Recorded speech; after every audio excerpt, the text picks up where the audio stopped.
Hola, ¿qué tal? ¿Cómo les va? Bienvenidas, bienvenidos a una nueva edición de Lockdown, este programa de streaming que forma parte de la plataforma de Segurance y donde abordamos temas que tienen que ver con la seguridad, un tema que por supuesto es transversal a todas y a todos. Quiero presentar a mis compañeros hoy, estoy con Francisco Panero como siempre. ¿Cómo le va, Pancho? Hola, muy bien, un Muy bien. gusto de tener estas compañeras. Meli Salesio se vuelve a sumar a la mesa, bienvenida Meli. Hola, ¿cómo están chicos? ¿Cómo lo han pasado? Muy bien, muy bien. Te Genial. veo bronceadita. Sí, sí, hemos vuelto con color. Qué lindo eso, me encantó.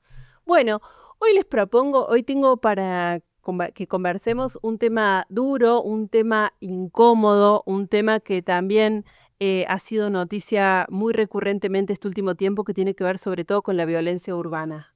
Sí, algo que algunos hablan de epidemia, ¿no? De algo que se reproduce en demasía en esta sociedad y que a veces tiene que ver con cuestiones más profundas de las que se suponen. Y un tema que no tiene que ver con géneros, que no tiene que ver con edades, que no tiene que ver con absolutamente nada, sino que No. es como que Sí, es una cosa extendida, como dice Pancho, ¿no? tal cual. Y esto de hacer la relación entre la seguridad que estabas diciendo cuando estabas haciendo la introducción no tiene que ver ni con robos, no tiene que ver con cuestiones cibernéticas, o sea, como estuvimos hablando en otros programas, de inseguridades per se, sino ya una cuestión social, ¿no? Y hoy vamos a hablar de la violencia urbana y quizás en uno de sus puntos más extremos. Últimamente hemos visto que en la plataforma Netflix fue uno de los contenidos más vistos, 50 segundos, el documental sobre la muerte de Fernando Báez Sosa, pero en Córdoba lamentablemente también tuvimos esos hechos. Sí, hace 20 años ya, ¿no? La madrugada del 8 de enero de 2005 se producía un caso paradigmático de patota que mata a un joven indefenso sin provocación en la avenida Núñez al 5000 prácticamente. Se produjo la muerte de Marcos Pedale, Lo recuerdo perfectamente, chico perfectamente. que no había cumplido los 17 años, que vivía en Mendiolaza, que por primera vez venía a Córdoba una salida nocturna con sus amigos, que lo provocaron, que no respondió y sin embargo se ensañaron. Un líder que lo volteó, lo golpeó y varios que se sumaron de sus compañeros y nada pudieron hacer los amigos de Marcos para sacarlo de esos golpes brutales que terminaron con él en esa vereda muriendo. Un caso realmente estremecedor y ya nos vamos a meter más en profundidad porque hoy vamos a tener al papá de Marcos aquí Ajá. sentado en esta mesa.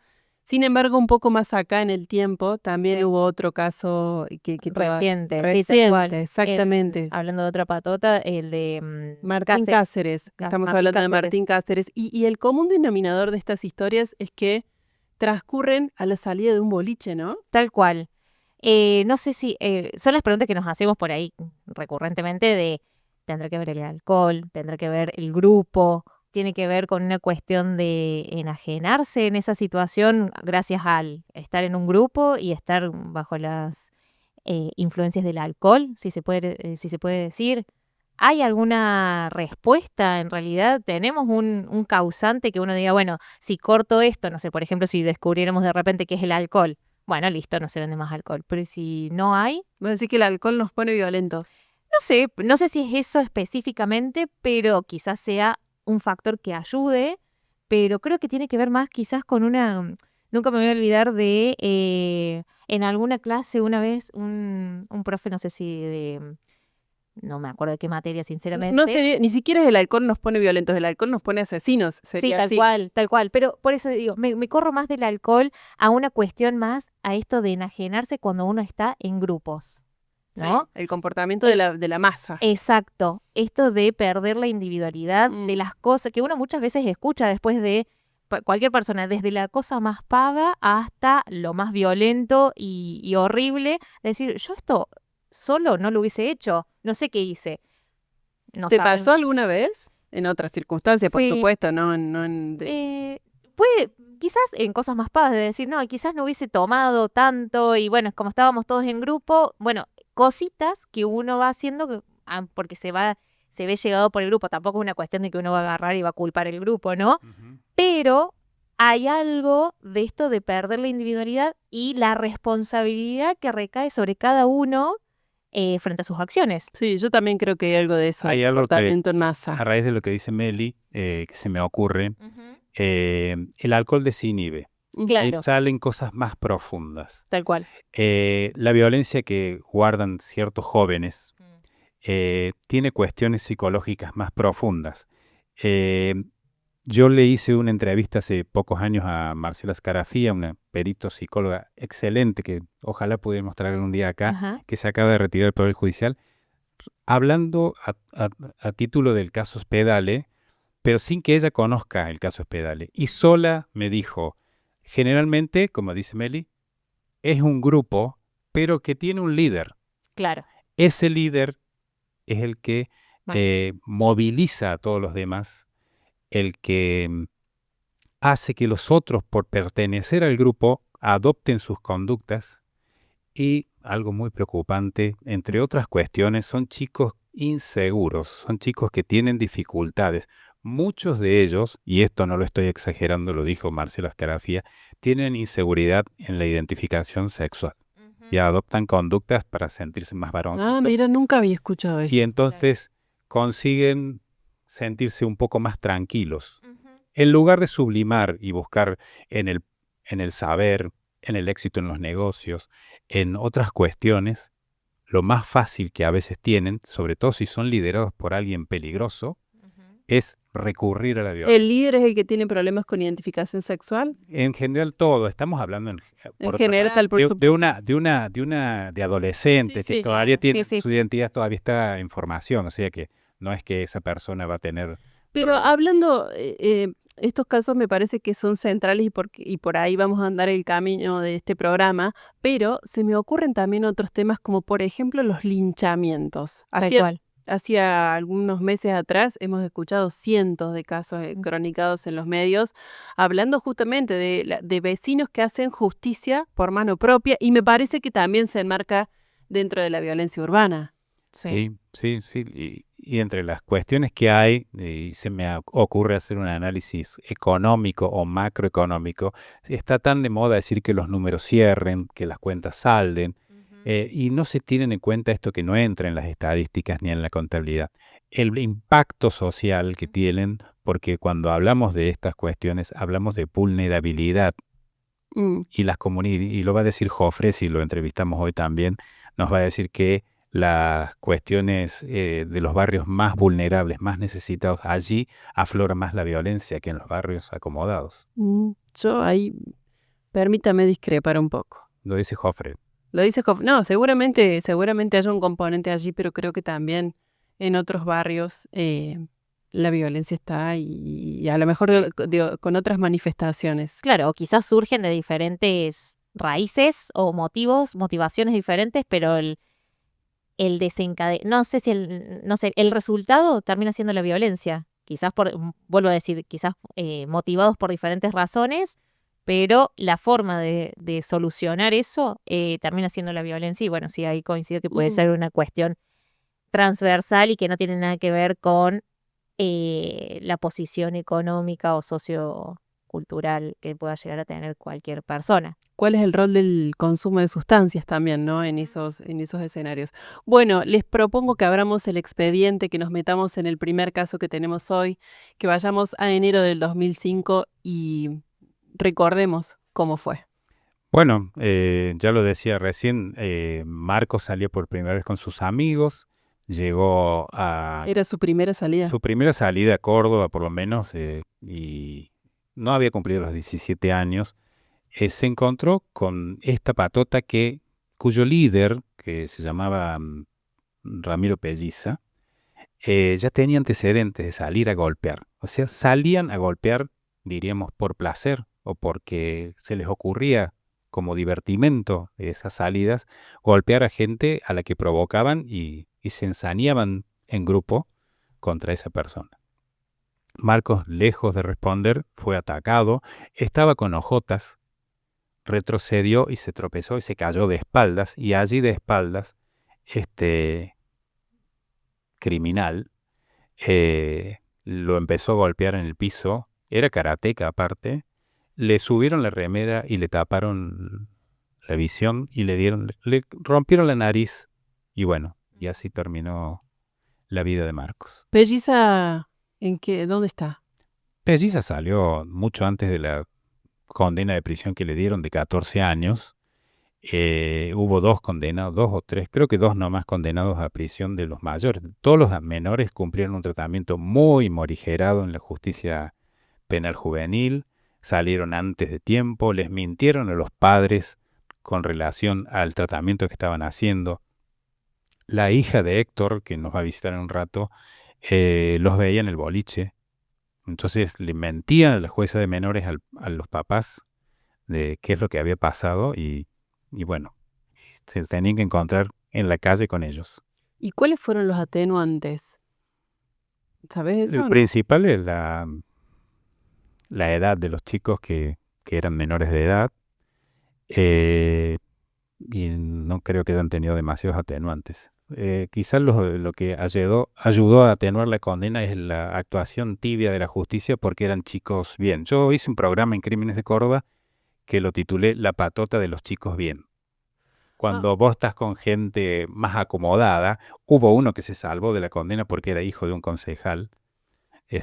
Y bueno, y no fue la misma mirada de la justicia que si iba un chico de Villa Libertador.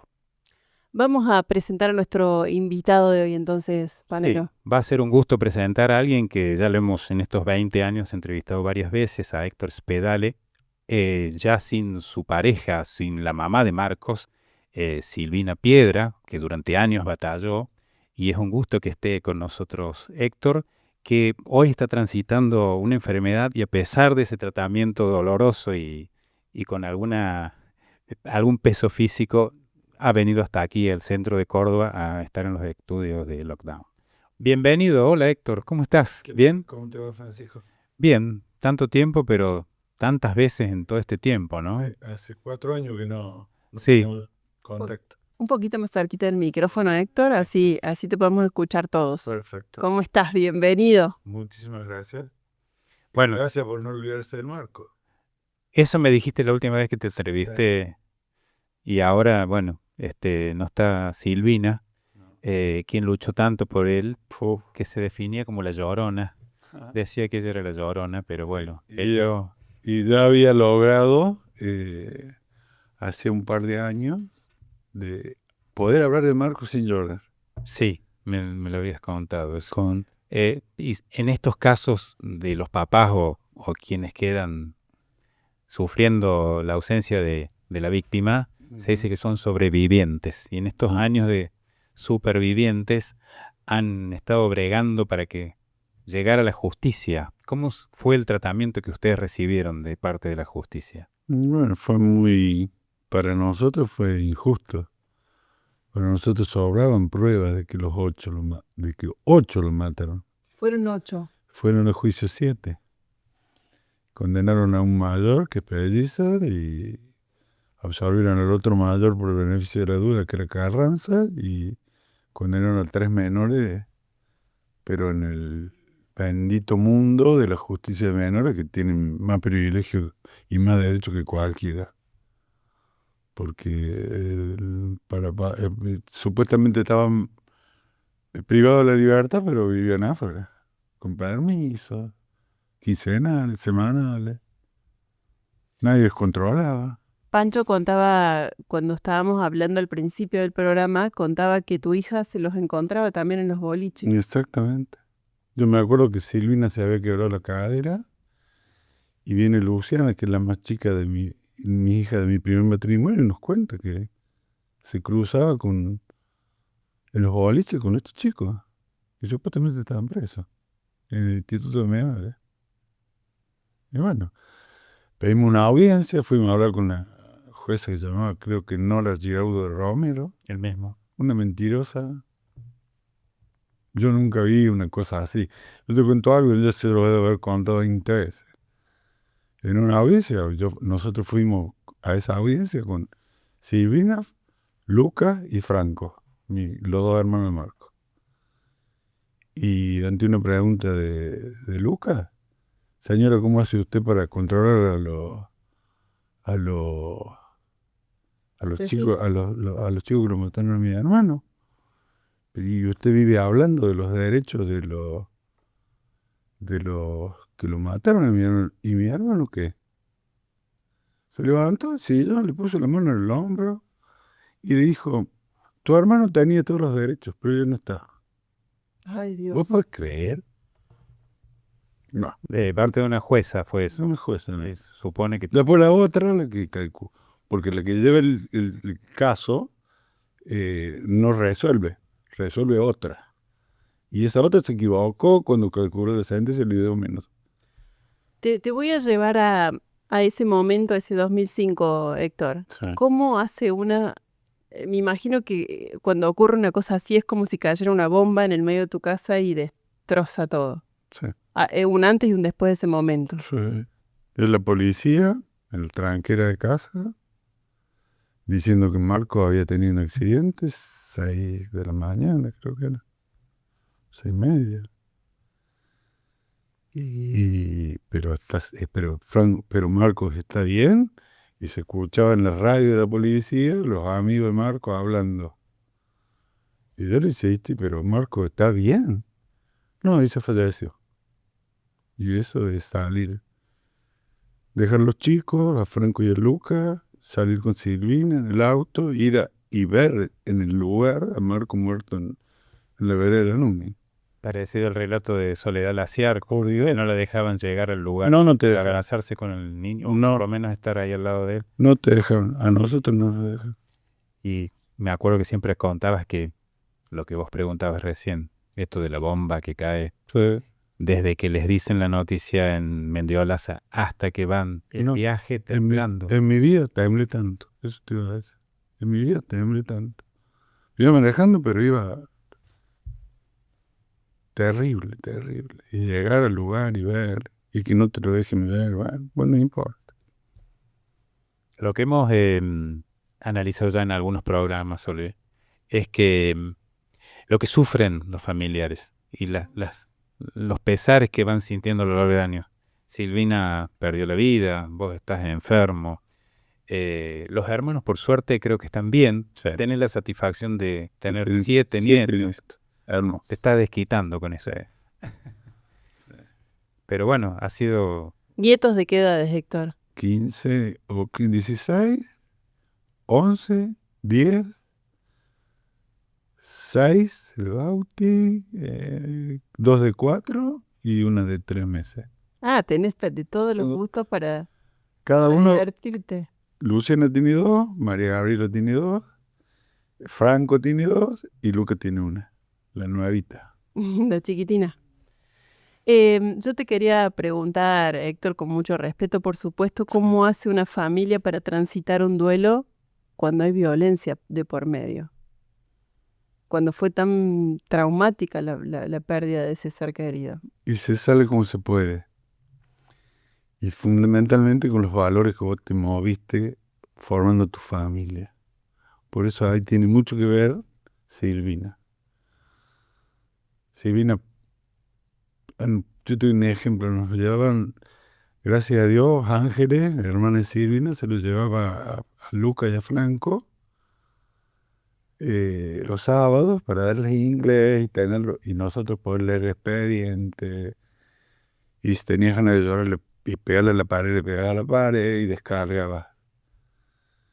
Pero es muy duro, muy duro. Y encima estar con personas maravillosas como el negro Ortiz Pellegrini y Bertoldi, Tus abogados. sí, que desde el primer día nos dijeron la verdad, a los mismos chicos les dijeron las garantías que tenían los menores que lo habían notado a Marco. Por ejemplo, le dijeron que puede que no le hicieran nada, porque eran menores. Y volviendo a casa, ellos estaban en Villa Allende, nosotros volviendo a Mendiolaza con Franco y Luca, de la primera entrevista con Bertoldi y con el negro. Luca dice, 14 años, dice, entonces papá, yo me vengo de lo que le hicieron a Marcos y a mí no me hacen nada. Cosas que tenés que transitar. Pero no fue así. No, Cuando él habla de los valores, habla de Silvina, Sí. que en todo momento decía, se quejaba porque le mentía a la jueza, que no salían, que esto, que lo otro, pero ella decía, yo quiero que hagan el tratamiento y no quiero la venganza, No. quiero que algún No. día estos chicos se reinserten en la sociedad. ¿Ah? ¿Es más? ¿Era así? ¿Era así? Ojalá puedan ellos recuperar su vida. Héctor, cuando sucedió lo de Fernando Báez Sosa y la condena Sí. a los asesinos, ¿de alguna forma sentiste que se reparaba algo de esa historia con esa condena? Y sí, pero vos te dabas cuenta. Yo me acuerdo que a los medios les decía que Marco tendría que haber filmado su propia muerte para que todos fueran presos, para que todos tuvieran una condena. Y este chico fue en otra época, en la época del teléfono inteligente. Hay tanta prueba, pero tanta, Sí. que es imposible zafar. Lo mismo hubiera pasado con Marco. Las cámaras de la vía pública, Claro. que antes claro, no había. claro. Pero hay una prueba que fue desechada en el juicio, o que no se tuvo en cuenta como fundamental, una prueba testimonial dentro de los absurdos de la justicia. Llevaron a una testigo, Amiga de ellos. que era amiga de ellos, para colmo, de los matadores. Y declaró que, con mucha dificultad, con ataque de los abogados defensores a una menor, que era testigo ahí en la sala de audiencia, Ujú. declaró que cuando el chico cayó, todos los demás se levantaron de la silla porque estaban al lado de un bar y fueron a pegarle todos juntos. Todos, los 8. O sea, exactamente dijo, los 8 se levantaron y le fueron a pegar. ¿Y eso por qué no fue tenido en cuenta? Y lloró, y le salió sangre de la nariz. Y entonces suspende. Esa audiencia, acuérdate que los amigos de ella estaban en otra sala porque ella tenía miedo de declarar delante de ellos. Bueno, y así fue. Y bueno, se suspendió el testimonio, no se tuvo en cuenta. Y después uno se entera de que el tribunal podría haber ido a la casa con un psicólogo, con un médico, y tomar el testimonio porque era valiosísimo. Hay otra chica que no la podían sacar del lugar, que se llamaba Florencia Zanoni, que tuvo la valentía, como los amigos de Marco, de ir y decir la verdad, que no la podían sacar. Estaba a 2 metros de la manzana normal y le vio todo. Todo. Si querés, preguntamos por alguna generalidad de este tipo de actos de violencia no provocada, de violencia unilateral, porque dentro del juicio lo que se quiso decir es que Marcos había hecho algo para justificarlo. Pero bueno, ¿qué opinas vos de estos fenómenos de gente que sale a golpear? Yo creo que es un problema de la casa, de educación, no del colegio, de los valores de la casa de cada uno. Porque vos no podés con 16 años no saber que le podés estar haciendo un daño muy grande a alguien. Vos sabés, ¿cómo no te vas a dar cuenta que pegarle a alguien en el piso, desvanecido, lo puedes matar? Te tenés que dar cuenta. Ya tenés edad. Pero si no te lo enseñaron, si no te lo inculcaron, y si te dejaron todos los fines de semana ir a ese lugar y ser el dueño de ese lugar, porque eran los dueños, era la patota del lugar, nosotros le llevamos, Francisco, le llevamos chicos golpeados por la misma patota, del mismo modo, con la nariz rota. Hubo tantos elementos para que los condenaran. Y bueno, Y en tu criterio, Héctor, ¿cómo se hace para evitar que esto vuelva a suceder? con los valores en la casa, vuelvo lo mismo. No podés a un chico, le tenés que poner límites desde que es chiquito. Lo que está mal, está mal. Lo que no se hace, no se hace. Y un no es un no. Y se tiene que cumplir. Busca la forma, la mejor forma para que el niño lo entienda y no te va a salir un chico que le va a pegar a otro en el piso. Por lo menos yo lo veo así. Bueno, lo despedimos a Héctor entonces. Héctor, muchísimas gracias por tu testimonio. De verdad, para mí ha sido en lo personal difícil esta entrevista, pero te agradezco la valentía. No, por favor. Gracias por no olvidarse del caso de Marco. Bueno, Soledad, de esta manera vemos cómo alguien que estuvo sufriendo todo esto durante años nos puede contar un poco lo que es para una familia, lo que vos preguntabas, de qué manera cambia la vida de una persona o de una familia una vez que aparece esto que es tan doloroso. ¿Ustedes pudieron volver a trabajar después de eso? Que como podemos. ¿Cómo pudieron? Sí. Cada uno al duelo lo sufre como puede. Lo lleva como puede. Es dificilísimo, pero se puede. Y bueno, a uno le queda la tranquilidad, que como decía Silvina, que vos hiciste todo lo posible, no lo lograste, pero lo intentaste. Y te quedás con lo otro, que el día de la condena, te quedás con el testimonio del otro lado, que por ejemplo le preguntan a la madre a Silvina le preguntan, le dicen a Marco lo mataron de nuevo, no hubo justicia. Yo dije, bueno, esta es la justicia de los hombres. Era el momento de la sentencia, acaban de leerla. Y le preguntan a la madre de Pelliza después, al ratito, en un noticiero en el 12. Y la madre de Pelliza dice, ¿no les parece mucho? 15 años por una trompada. Jamás nadie nos pide disculpas. Es de la casa, claramente. Es de la casa, es de Claro. la casa. Por una vida, faltó decirle por una vida, había que traducirle eso. Héctor, muchísimas gracias. No, gracias. De verdad. No. Bueno, Seguimos. continuamos con nuestro... Próximo invitado para entender de qué manera sociológicamente se gestan este tipo de asesinos en este caso, pero también otras expresiones de violencia urbana. Así es, Sole. Estamos con el abogado Jorge Luis Jofré, abogado de la Universidad Nacional de Córdoba, diplomado en Prevención del Delito y director de la Diplomatura en Seguridad Ciudadana de la Universidad Blas Pascal. ¿Qué tal, Jorge? ¿Cómo estás? Hola Francisco, ¿cómo estás? Bien. Gusto escuchar. Igualmente para nosotros. Hemos arrancado el programa hablando de 3 casos, acaso paradigmáticos, de la violencia urbana, sobre todo en cuestiones con víctimas individuales. El caso Fernando Báez Sosa, el caso de Marcos Spedale y el caso de Martín Cáceres. Queremos ver de qué manera se puede abordar esta problemática de la violencia urbana y, bueno, ¿cuál sería tu enfoque de acuerdo a lo que se viene realizando? Bueno, la problemática de la violencia urbana contemporánea es uno de los problemas más complejos y persistentes que enfrentan los sistemas de seguridad pública y ciudadana en todo el mundo. Tengamos en cuenta que más de 1.6 millones de personas mueren cada año debido a diferentes formas de violencia.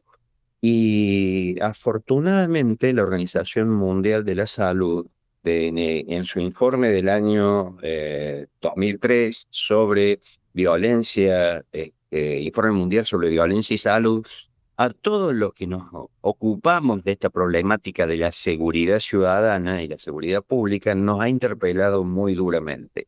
Y nos ha señalado que de persistir las formas de abordar esta problemática, vamos a seguir consolidando un fracaso que se va a cristalizar en el dolor de la gente, porque quedó demostrado a partir de estos estudios que se vienen reiterando alrededor del mundo y dan fundamento a este informe de la Organización Mundial de Salud, que estos modelos tradicionales de policiamiento o ejercicios de disciplinamiento estatal para abordar la violencia son insuficientes, cuando no absolutamente erróneos. Eso te quería preguntar, Jorge. Te saluda Soledad. ¿Cómo estás?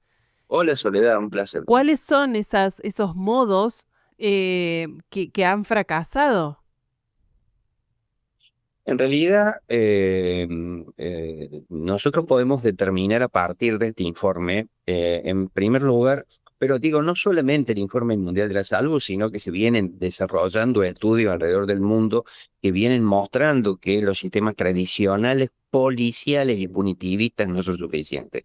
Pero además la Organización Mundial de la Salud nos muestra de que existe una correspondencia en la forma en que se despliega el mapa de la violencia, a la forma en que se despliegan los mapas epidemiológicos. Esto marca de que la forma más adecuada de abordar este problema es identificar la problemática tan creciente de la violencia como si fuese una epidemia de violencia.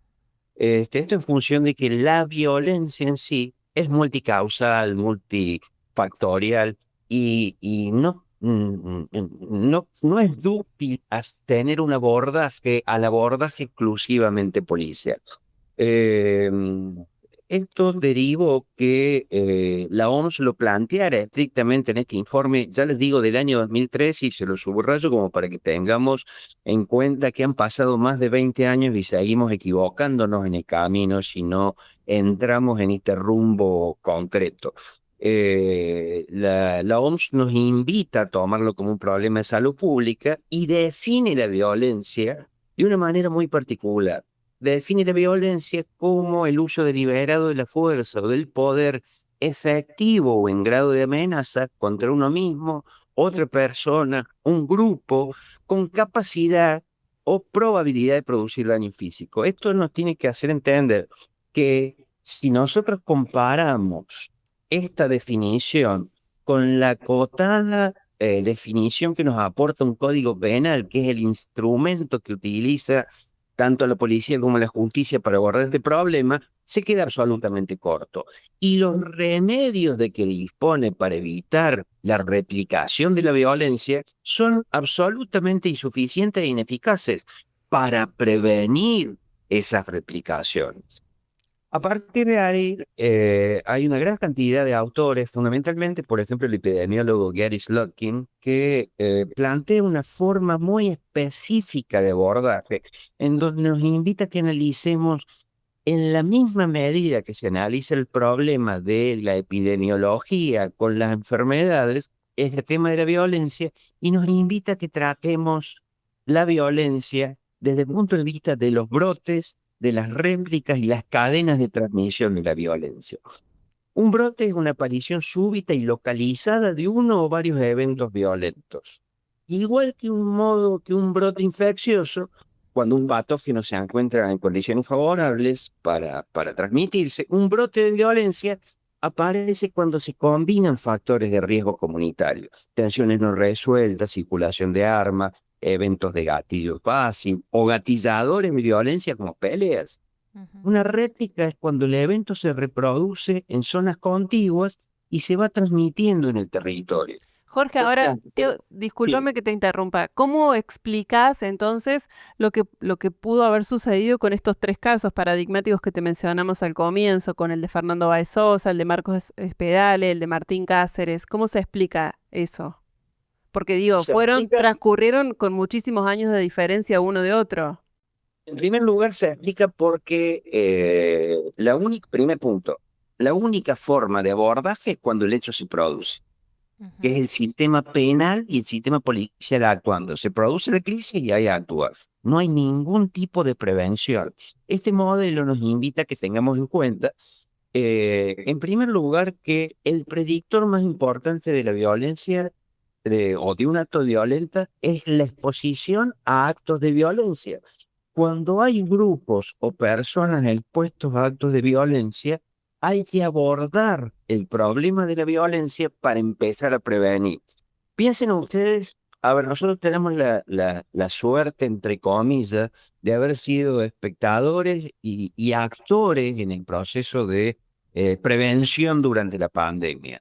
¿Cómo se iba trabajando para identificar los grupos, para identificar los brotes de la epidemia, para cercar esos sectores en donde había brotado y para evitar las cadenas de transmisión?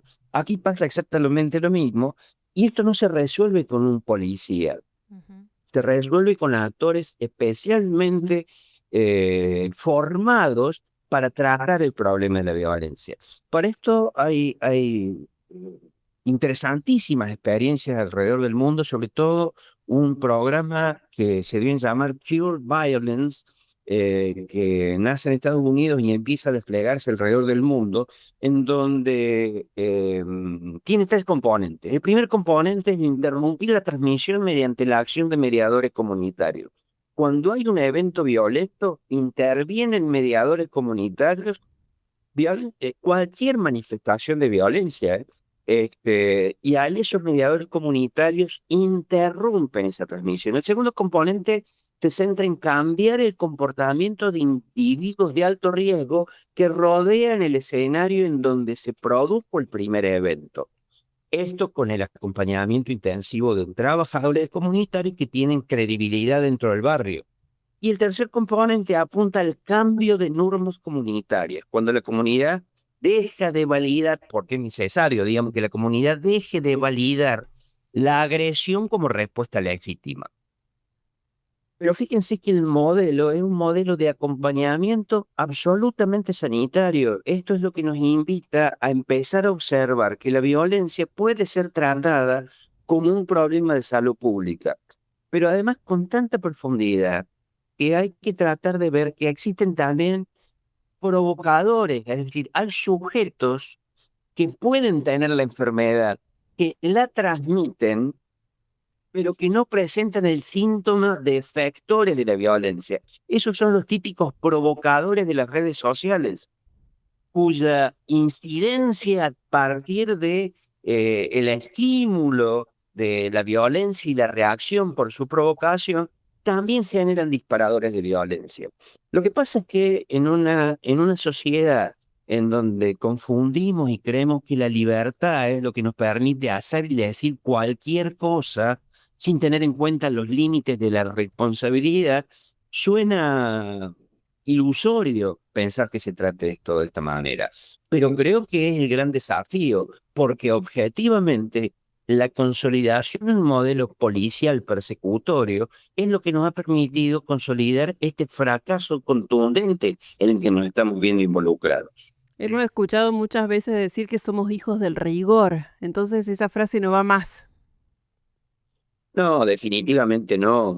Creo que el afán civilizatorio que suscribió nuestro país en el año 1853, 1860, cuando suscribió una constitución y nuestra comunidad se organizó políticamente, decidió dejar de lado la violencia interpersonal, la violencia comunitaria y la violencia política como sistema de resolución de conflictos.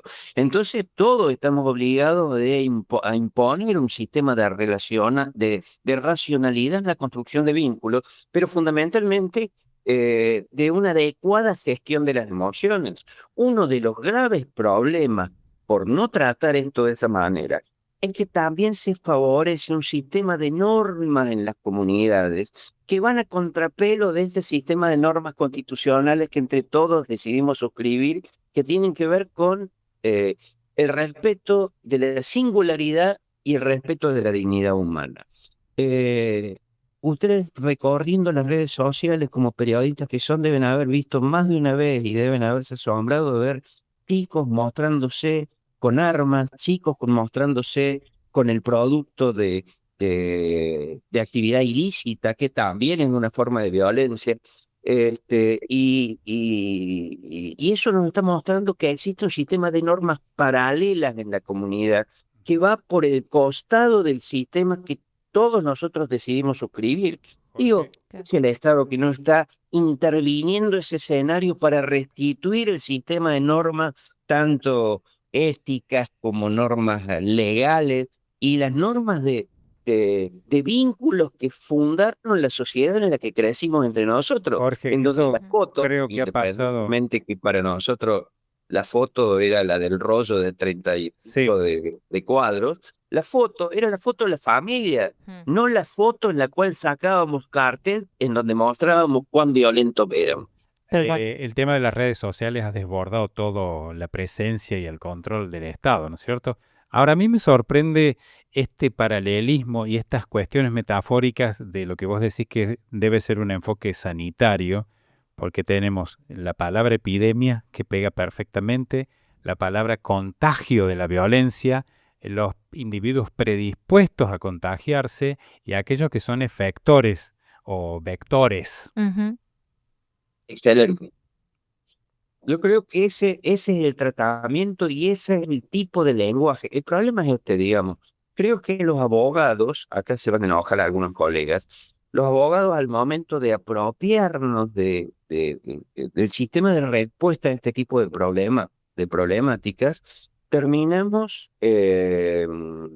generando una captura de sentido e imponiendo nuestro modelo de lenguaje que impide definitivamente cualquier otro tipo de identificaciones comunicacionales. Y creo que hay que empezar a romper eso con claridad, porque el Código Penal no alcanza. Perfecto. Necesitamos la intervención de otros actores de la psicología, de la medicina, que nos permitan incorporar las metodologías analíticas a este tipo de problemas que son multicausales. Jorge, te hago una consulta. ¿Hay algún ejemplo de alguna ciudad o alguna zona en donde se haya podido bajar la violencia? ¿Que haya habido alguna con... ¿Podrías darnos alguno, porfa? Si ustedes buscan por internet, cualquier ciudadano lo puede hacer, analizando lo que fue este programa Cure Violence, va a Ujú. encontrar registros tanto en Nueva York, en Chicago. Chicago tiene reducciones de violencia que van entre el 41 y el 73% en tiroteos. Ujú. Baltimore tiene una caída del 56% de homicidios. Claro, estamos hablando de ciudades muy violentas. Sí, sí, sí. New York tuvo un año completo, casi sin asesinatos, en una de sus zonas de intervención más significativas en este programa. Trinidad y Tobago tuvieron descensos de un 45% en delitos violentos y un 23% de disminución de llamados por tiroteos. Y en Honduras, particularmente, que es uno de los países más violentos de la América hispana, digamos, Alta cantidad de lengua hispana, San Pedro Sula, que era la comunidad más violenta de todas, eh, tuvo una reducción de aproximadamente el 88%, casi el 90% más o menos, en cuanto a tiroteos entre 2014 y 2015. ¿Y cuál fue el Fundamentalmente secreto también ahí? podemos ver en Colombia, en Cali. ¿Cuál fue el Este, secreto ahí, Jorge? Justamente el abordaje con esta perspectiva, un Mm. abordaje epidemiológico de la violencia, que además creo que hay que subrayar esto. Policía y justicia son los escenarios más costosos del Estado, los escenarios más costosos. Formar un policía implica 3 años de capacitación, 3 años de sueldos de docentes, 3 años de hotelería para los cadetes, 3 años de comida para los cadetes, y le pagan una beca a los cadetes. Esos cadetes salen imagínense lo que cuesta eso. Esos cadetes salen y una parafernalia tecnológica para dotarlos de seguridad y capacidad operativa, móviles, cámaras, armas, elementos de protección, armas no letales. Y después capacitaciones periódicas todos los años para los ascensos, que también es gratuita. Para seguir con la metáfora, Los 40 años. Calculen lo que le cuesta al Estado ese tipo de abordaje. Hoy que tanto se habla de la eficacia y la eficiencia, díganme si no podríamos destinar una parte de ese capital a lo que es un abordaje que en el mundo nos ha mostrado que es mucho más eficaz y en menos tiempo. Uno de los elementos más difíciles de cambiar en este abordaje de 3 patas, que lo les decía, es el del cambio de las normas sociales, porque una vez que una generación ha adoptado normas específicas que validan la violencia como método de resolución de conflictos, eso puede demorar más tiempo. Pero el abordaje con mediadores comunitarios, con personas que hagan seguimiento sobre los que han sido objeto de violencia y que corren el riesgo de replicarla, porque pueden ser contagiados en esa modalidad, es más rápido el sistema. Jorge, todavía no empezamos a hablar del costo de la justicia, cuánto cuesta un fiscal, Un secretario, 3 o 4 prosecretarios, toda la estructura, una unidad judicial, sumado a lo policial, y nosotros hacemos ese análisis de eficacia y eficiencia, estamos en un problema como Estado de Derecho. Excelente, Jorge. Para despedirnos, lo quiero cerrar con una frase. Como dicen siempre, mejor prevenir que curar. Y seguimos con la metáfora. Definitivamente, muchas gracias. Muchísimas gracias, gracias. Jorge. Esperamos haber aportado algo de debate y que estas cosas vayan penetrando en una cultura que debe ponerse en discusión. Ese es un Totalmente. poco el objetivo. Muchas gracias. Gracias, Antenas. Bueno, la verdad es que hoy ha sido un cachetazo para mí este programa. Sí, y es que son temas muy delicados y que, ya lo dijo él también, no hay, dijo que era multifactorial. Ya con eso nos deja totalmente sin respuestas. No, es muy interesante el abordaje, el enfoque, sumamente interesante, muy disruptivo también, no lo escuchamos a diario, ¿no? No, Además, gastar en policía, con que cada vez ponen más efectivos, más policía, gastar en justicia, cada vez más unidades judiciales, cada vez más funcionarios judiciales, cada vez más jueces, cámaras, etcétera. Y se olvidó, me parece, o lo tiene en cuenta, dentro de la cuenta está, las cárceles. tal cual. Porque se gasta en cárceles. En los países desarrollados, donde ha disminuido muchísimo la violencia, sobre todo en los países nórdicos o bálticos, digamos, escandinavos, se cierran cárceles porque ya no hay violencia o hay poco delito. Me llamó mucho la atención un dato que él tiró. Dijo, en un año en Nueva York no hubo tiroteos en una zona específica donde estaban usando este abordaje. Y la verdad es que si hay tantas muestras o muestras sobradas de éxito del abordaje, ¿por qué hay tanta resistencia o por qué no se implementa o por qué no se prueba por lo menos? Falta de predisposición me parece que es. ¿Será eso? Él dice que es un error el enfoque punitivista, seguir insistiendo en culpar, en penar, en castigar, lo dicen hasta los psicoanalistas, ¿no? Pero fijémonos cómo ha crecido el enfoque en los últimos años. En lugar de prevenir y ir a lo social, se han hecho hasta ministerios de seguridad, que antes no había, no existía el Ministerio de Ahora, Seguridad. yo los voy a polemizar un poco, los voy a pinchar un poco a los dos. Cuando no teníamos policía caminera, los índices de siniestralidad eran mucho más altos, Sí. los índices de conductores que manejaban alcoholizados eran mucho más altos. Y digo, y eso nos hace pensar esa frase que yo recién le decía a Sí, Jorge, hijos del somos rigor. hijos del rigor. Sí, pero la caminera no es punitivista, es más preventiva que otra cosa. Eso es verdad. Al Sí, estar haciendo un control de alcoholemia antes de que suceda el hecho, de alguna manera. claro. Somos hijos del previniendo. rigor para no tener la multa, quizás. Y ahí, bueno, probable. es el ida y vuelta, o sea, tomando esto de ser hijos del rigor en una medida preventiva. Sí, porque bueno, con tal Puede ser. de no recibir esa multa, bueno, Lo del bueno, rigor corre, pero también corre, claro, está bueno corre. lo de la prevención Sí, y no lo del sí, sí, castigo sí, post facto, exacto. que no Está tiene bueno, sentido sí. porque sale mucho más caro. Prevenir mejor que Que curar. curar, tal cual. Totalmente. Bueno, chicos, vamos llegando al final de este programa que nos ha dejado mucho para pensar, mucho para trabajar nosotros. Yo me quedo con las palabras del papá de Marcos Espedale, con su entereza, con su fortaleza, con la lucha y con lo que le quedó pendiente de manos de la justicia, ¿no?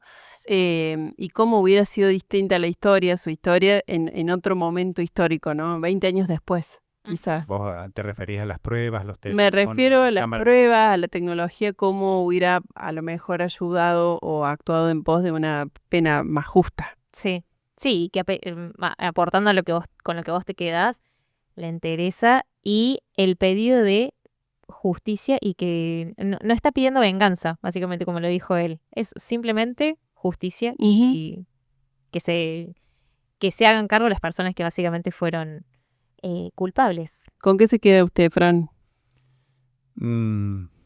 Me gustó mucho el enfoque de el paralelismo entre lo sanitario Y como una enfermedad. Ojalá nos curemos de la violencia. ojalá nos curemos de la violencia.